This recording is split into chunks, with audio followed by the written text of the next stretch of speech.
so much. They'll probably do third edition someday, but again, it depends on sales, because if it's not selling enough, the publisher's not going to be able to do it. You know, and with the Anime Encyclopedia, there was the added problem that somebody scanned it and put it up for torrenting. Oh. Yeah. Yeah, I help contribute to new entries for the second edition, so that kind of irks me.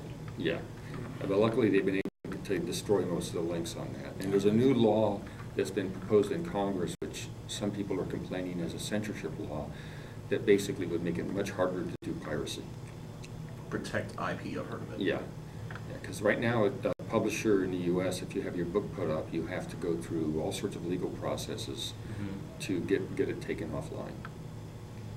You know, whereas if somebody was selling printed copies, you could shut them down the next day, rather than 2 months later.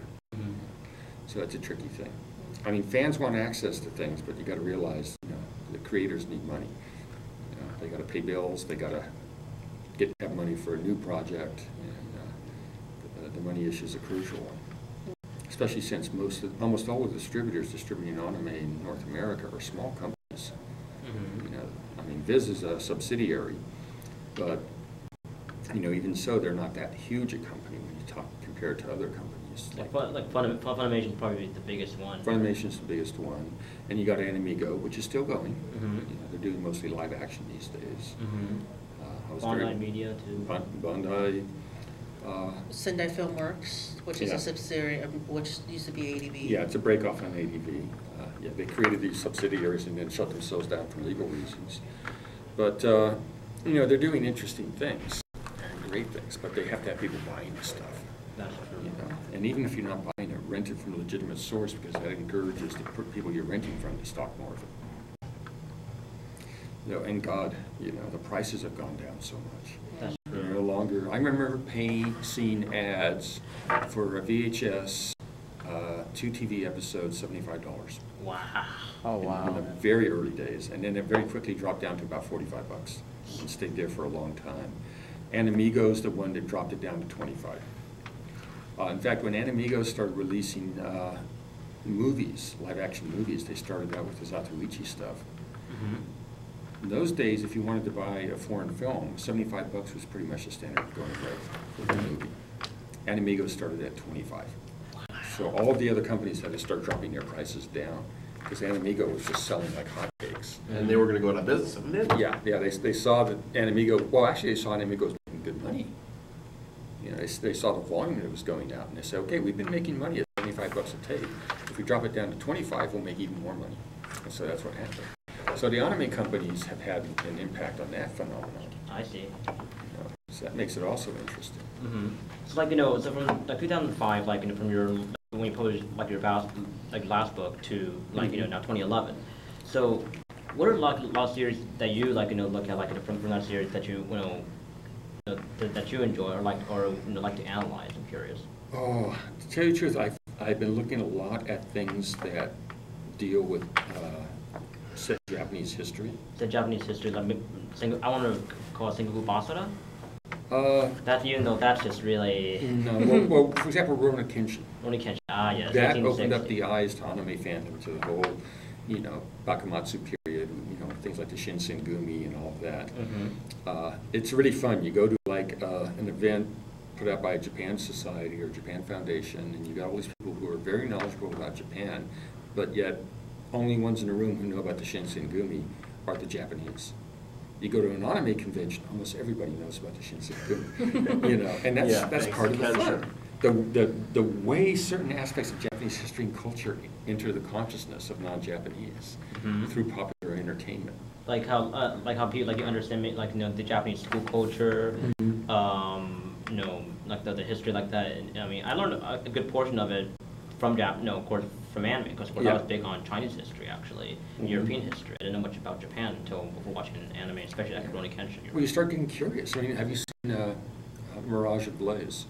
I've heard the title. Yeah, there's a lot of that will go right past most people's heads, even anime fans' heads, because it deals with a specific group of warriors from the Sengoku Jidai period. Major warriors, significant, you know, Takeda Shingen and so forth.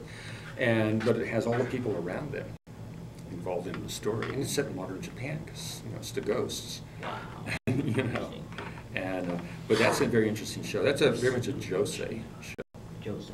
Very much aimed at young women.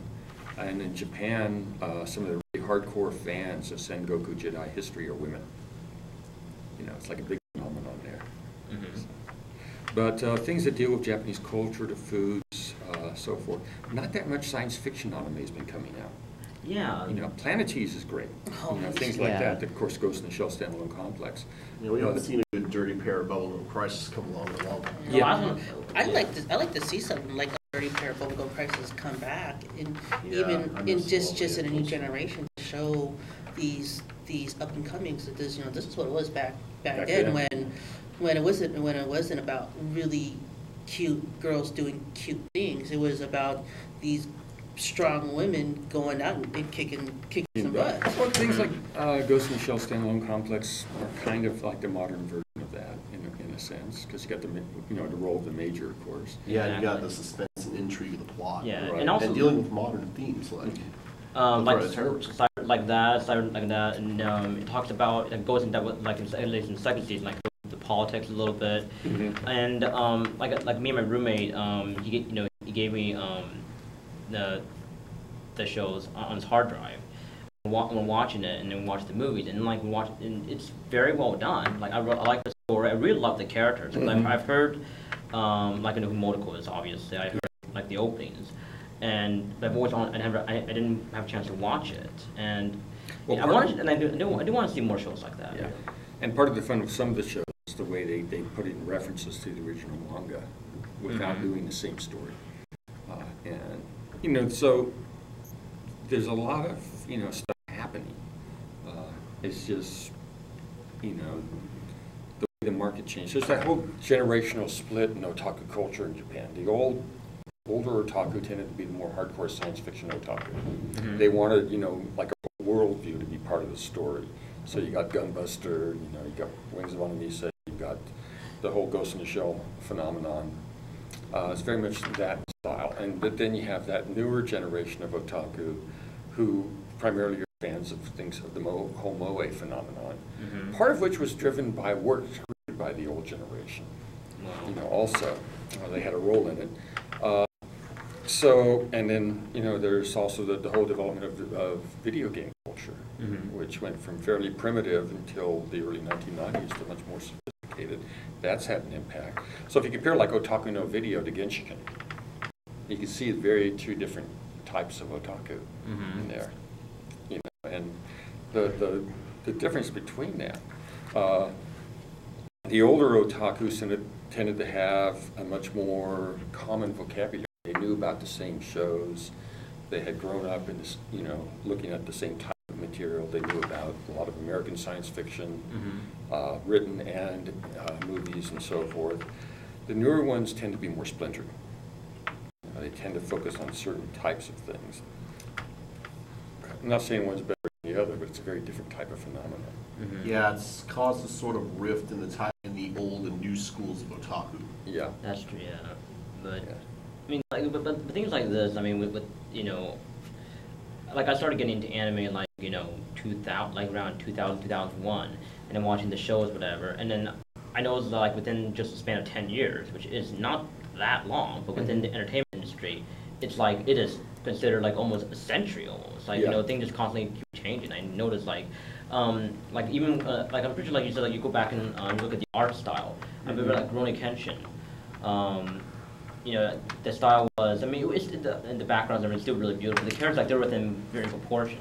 Yeah. Like, nowadays, like, they go for, like, like, super thin, like, like, Giaz or, like, the newest one, Star Driver. Mhm. Like, these really ultra thin, supposed to be overly, be shonen or be shoujo. Yeah. And, again, art style, but it's like, well, what do you think, what's your take on that, do you think?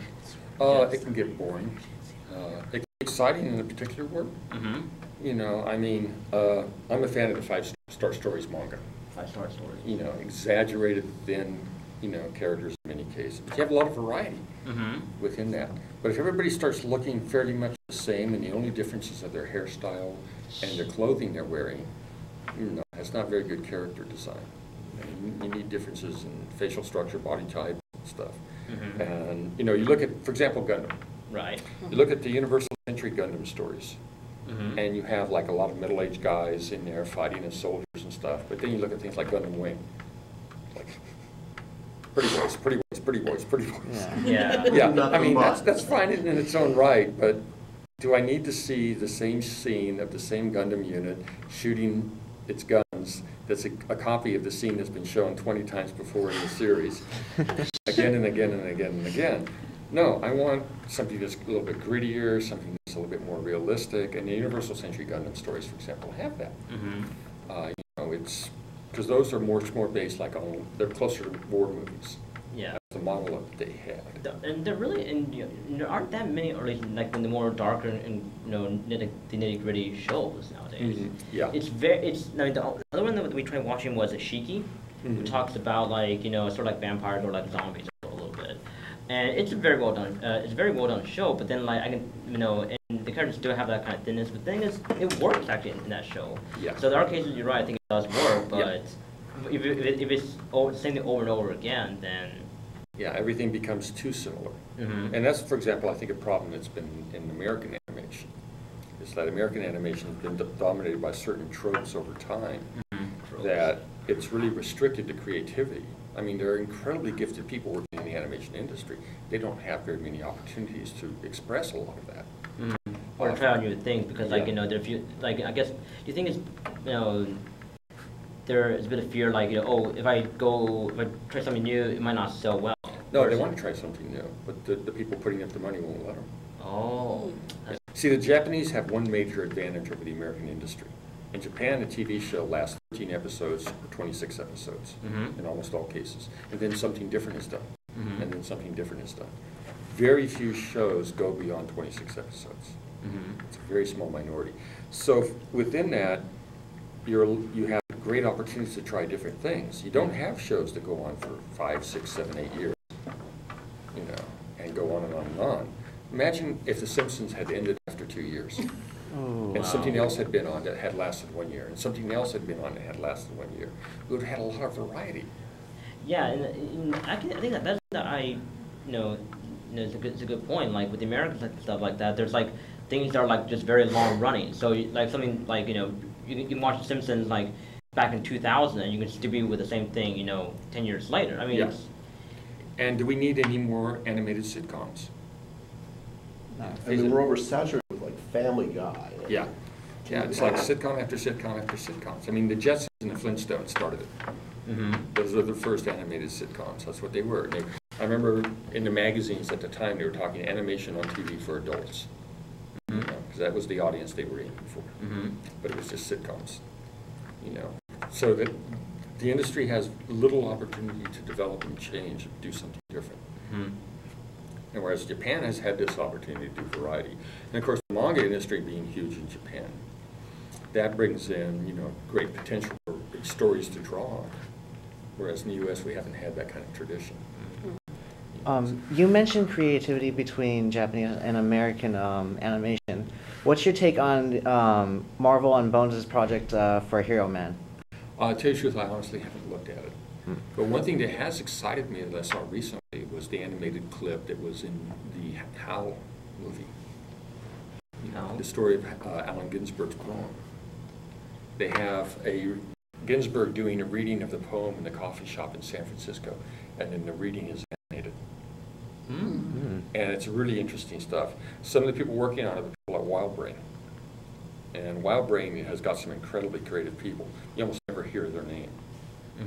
They're based in San Francisco. They do really great stuff. And currently the Cartoon Art Museum has an exhibit of artwork from it. And including, since it was all computerized animation, they just printed out these huge pictures from the thing. So they have 3 foot tall, 4 foot wide shots from the animation.